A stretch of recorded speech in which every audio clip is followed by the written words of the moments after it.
So what we do is we interconnect solar home systems and we enable energy sharing between them, which is basically trading, and the customer chooses when they want to trade and when they don't. Instead of building large grids, we're proposing a decentralized structure where we start building grids bottom up. The setup is quite simple. Any home that has solar panels and a battery can buy this special box,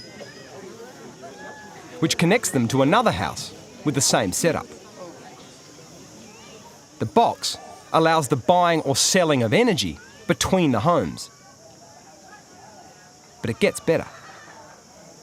There is still a segment of the population that still can't afford to buy a solar home system. So instead of doing that, if they can just buy a small soul box, they can just buy energy when they need it. You fill up your soul box with money.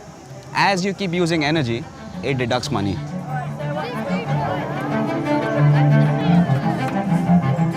What this means is that all the boxes can connect to each other to form a microgrid. It's like a water tank of community energy that people can give to or take from. The beauty is that this microgrid can then connect to the adjacent village's microgrid, and the network becomes stronger and stronger.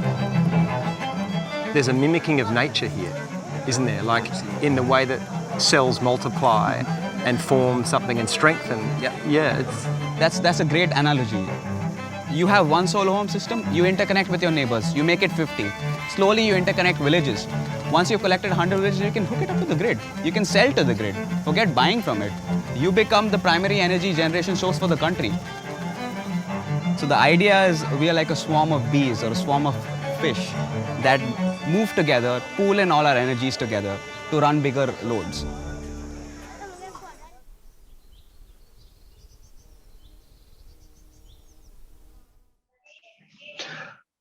Welcome to Dhaka, Bangladesh. Welcome to the MES 2021, the International Energy Conference on Decentralized Electrification, Network Interconnection, and Local Power Markets.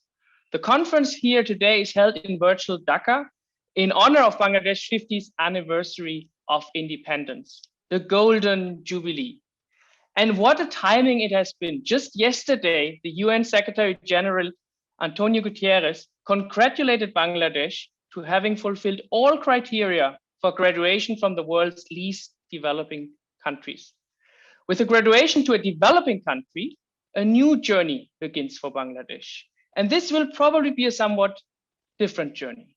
My name is Sebastian Groh, and I'm an associate professor at the Graduate School of Management here at Brac University. And I have the honor to moderate this opening panel on this auspicious occasion. I'm happy to share that we have crossed 300 signups from over 35 different countries listening in today here on this Zoom chat or Zoom webinar, as well as in the upcoming 2 days, as well as on our Facebook live streams. Welcome all of you, dear guests, but also especially welcome to the students of Brac University, to the students of TU Berlin, and to the students from all around the world. How do we avoid a climate disaster?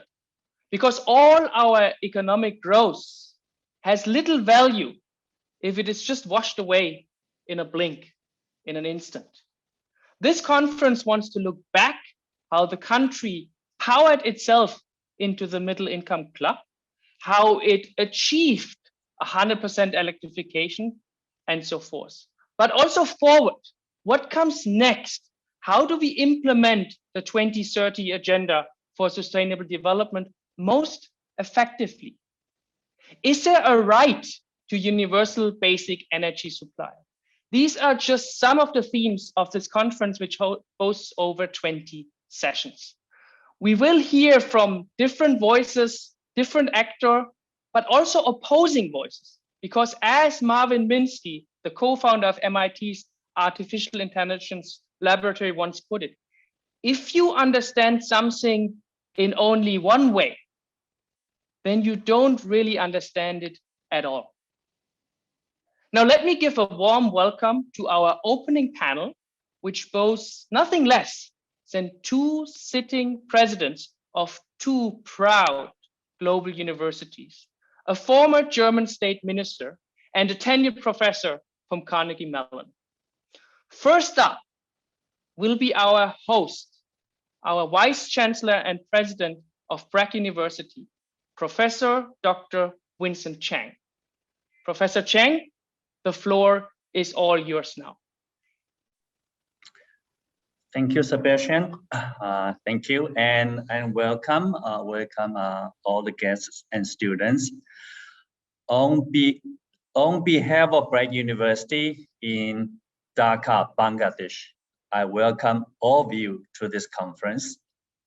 I would like to thank TU Berlin, Technical University Berlin, and CMU, Carnegie Mellon University, to co-organize this conference with us at Brac University.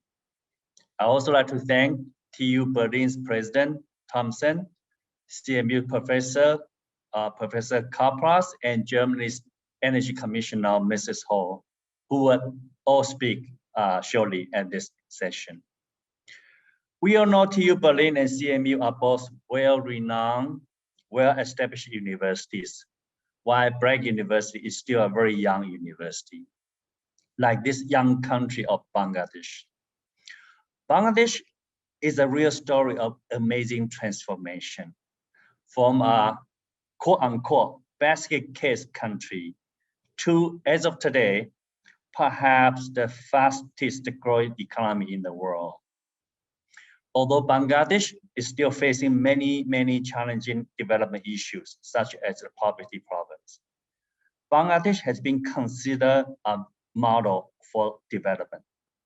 Today, Bangladesh's economy, as Sebastian put it, is taking on the new challenge of another transformation, namely from a labor-intensive economy to a knowledge-based economy.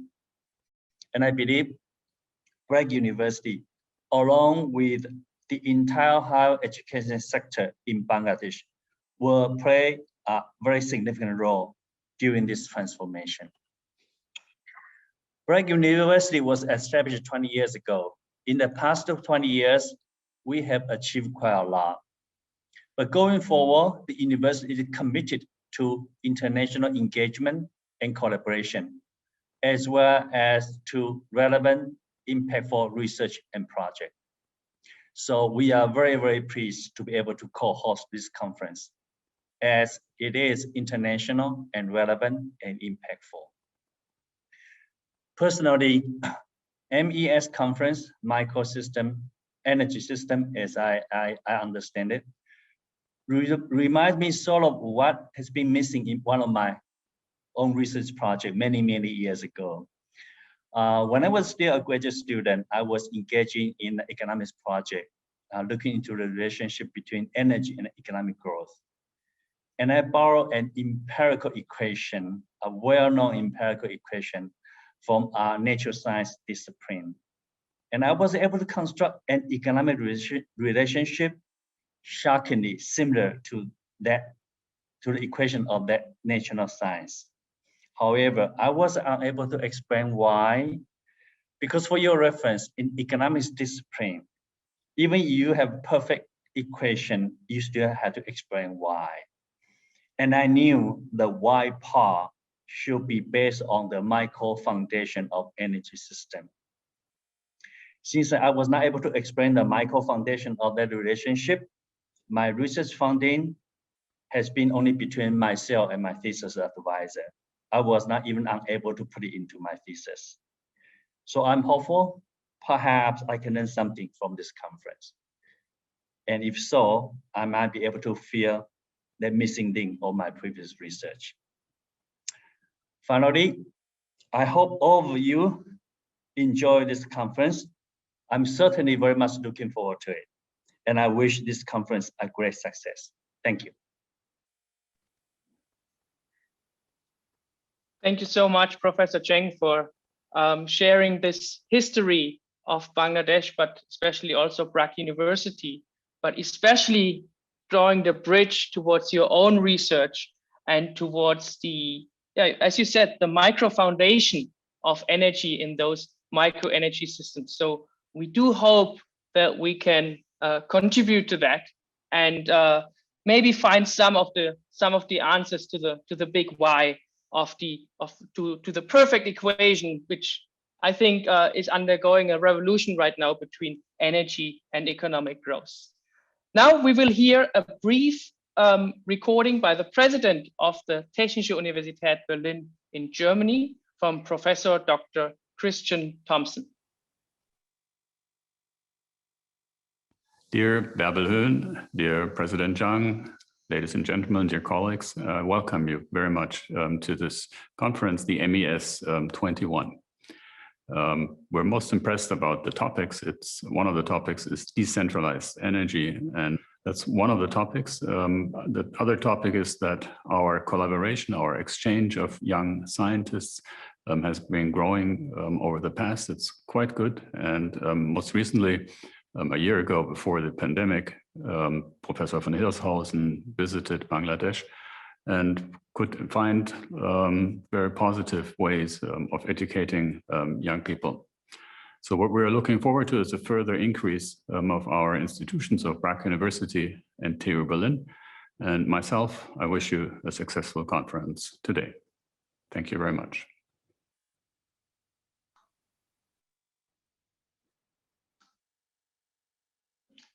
This recording is followed by our third host, which is Professor Dr. Valerie Kaplan from Carnegie Mellon. Over to you, Professor Kaplan. Thank you very much, Sebastian, and good morning and good afternoon to everyone today. I first want to thank my esteemed co-panelists and to say that the department that I represent at Carnegie Mellon, the Department of Engineering and Public Policy, will be very pleased to see that this conference is taking place with such success and such attention, given that the intersection of engineering and public policy is exactly the type of interdisciplinary skill set and approach that's needed to solve some of these tough challenges that you're beginning to hear about. I'd also like to say welcome on behalf of the editorial board of the Economics of Energy and Environmental Policy, or EEP, journal. And I would like to believe I can speak for my co-editor-in-chief, Christian von Hirschhausen, and my co-editor, Juan Rosalan, when I say that electricity access and distributed electricity networks, which are central to this conference, are areas of great interest, both for the journal EEP and for the International Association of Energy Economics more broadly.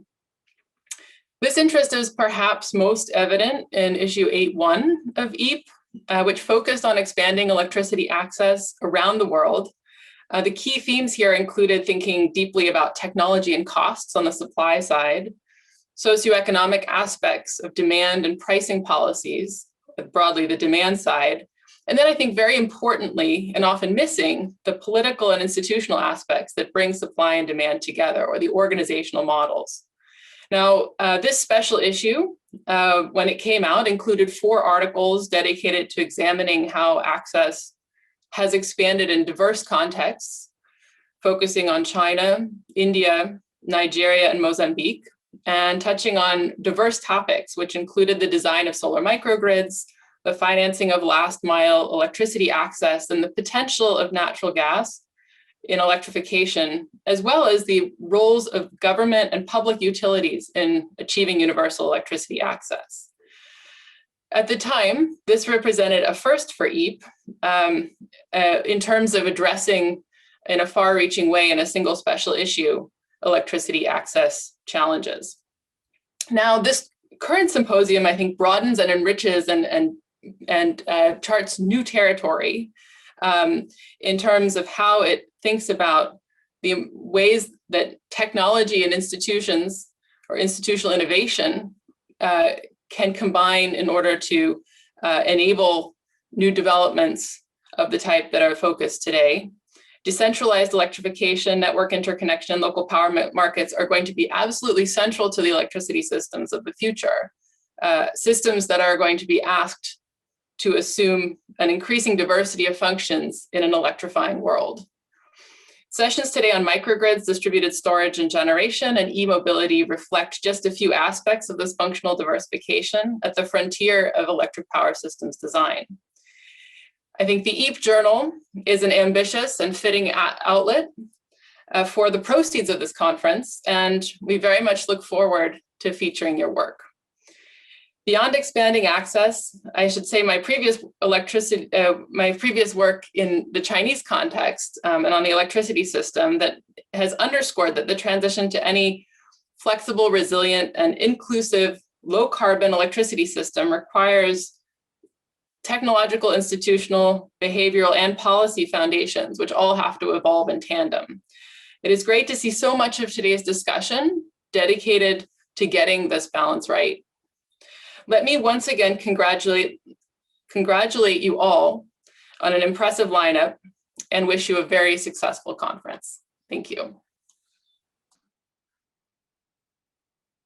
Thank you so much, Professor Karplus, especially for stressing the history of the EEP Journal, but also the prospect that some of the best papers for this conference will go into a special issue, which is, of course, of immense pride for all of us here.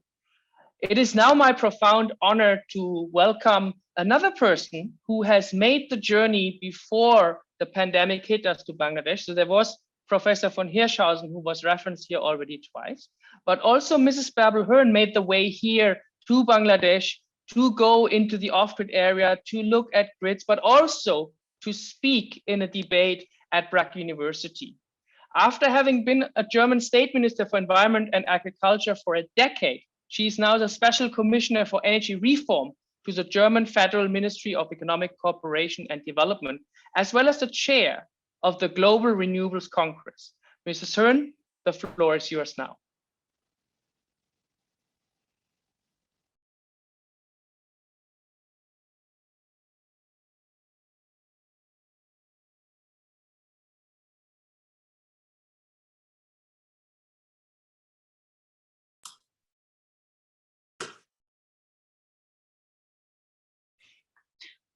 Thank you, Sebastian. Can you see me? We can see and hear you clearly. Oh, that's great. Yes, thank you for inviting me. So yes, as you said, I'm not a member of university, but I'm very involved in all these issues. And so it's an honor to be invited for your very interesting conference. You told that I stayed in Bangladesh 1.5 years ago, and that was because I was interested to learn something from Bangladesh, because Bangladesh is that country in the world that has the most solar home systems, and even your system, Sebastian, from peer-to-peer connections and mini-grids is very interesting for me, and that's why I was interested to go to Bangladesh. And it was very interesting to hear more about the structure, why you are so successful. You have this infrastructure development company limited, and they built an infrastructure to be successful. And that was interesting to me because I'm very active in Sub-Saharan Africa. And Bangladesh is something like an idol. So some years ago with some NGOs, they sent delegations from Bangladesh to east part of Africa and told them there how they are successful in Bangladesh. And in Tanzania, in Uganda, and Kenya, we now see that solar home systems are getting more and more, and the people have access to electricity. And that's so important because access to electricity means more income, overcoming poverty and hunger, and creating jobs. So if you have access to electricity, you can reach the 17 Sustainable Development Goals, 2/3 of them better. So energy is a key for more income, the key for better education, the key for better gender situation, and the key for better government. So it's not only the key for overcoming hunger and poverty and creating jobs and a better economy, but for a lot of more sustainable development goals too.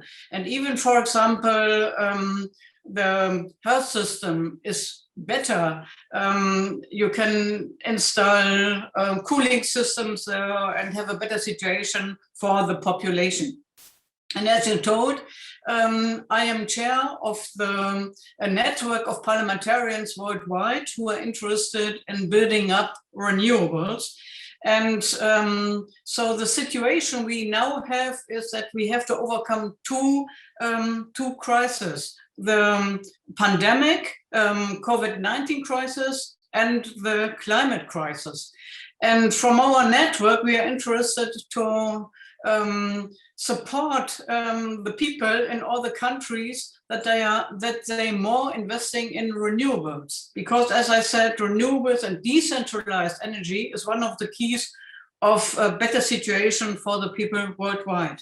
And if you see the numbers, so you can see that in all the countries worldwide, in the Corona crisis, in the recovery packages, they were invested $7 trillion, but only 10% of them for climate-friendly energy. And that's not too much.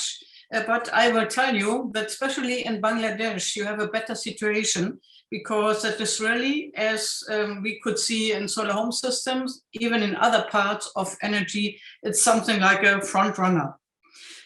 From my network, we examined 5 countries in Asia and their recovery programs. And one of those countries was Bangladesh. And the result of all the studies was that we can see that if you are investing in renewables, you can overcome the crisis, the pandemic crisis better. Because, for example, in Bangladesh, you have a lot of textile jobs, and that was a bad situation, a bad effect of the pandemic, because you lost a lot of jobs, you must shut down all this industry. But if you were investing in renewables like you did in Bangladesh, you could create more jobs. So directly 10,000 jobs in the field of renewables, and 50,000 jobs indirectly in the field of renewables. And why is energy so important, and why is renewables so important to overcome this crisis? Renewables is cheaper than fossil fuels. Renewables is more decentralized and have an impact for the people, for example, living in rural areas. Renewables create more jobs, and very important, renewables are more independent. Because if you are dependent of coal, you had a problem in the pandemic because of disruption of supply chains at that time.